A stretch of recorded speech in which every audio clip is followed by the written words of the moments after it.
Sveiki patilčių ir tiltų ir potilčių ir patilčių ir užtilčių ir aptilčių ir virštilčių gyventojai.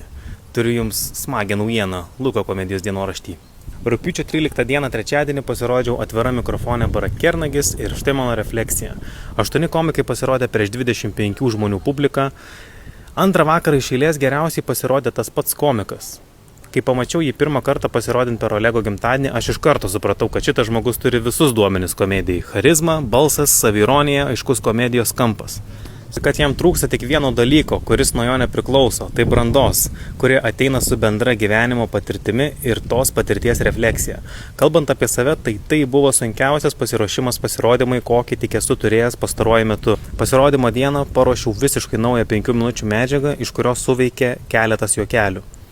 Ruošdamasis perėjau visas įmanomas stadijas, nuo niekur neisiu iki čia tobuliausia mintis.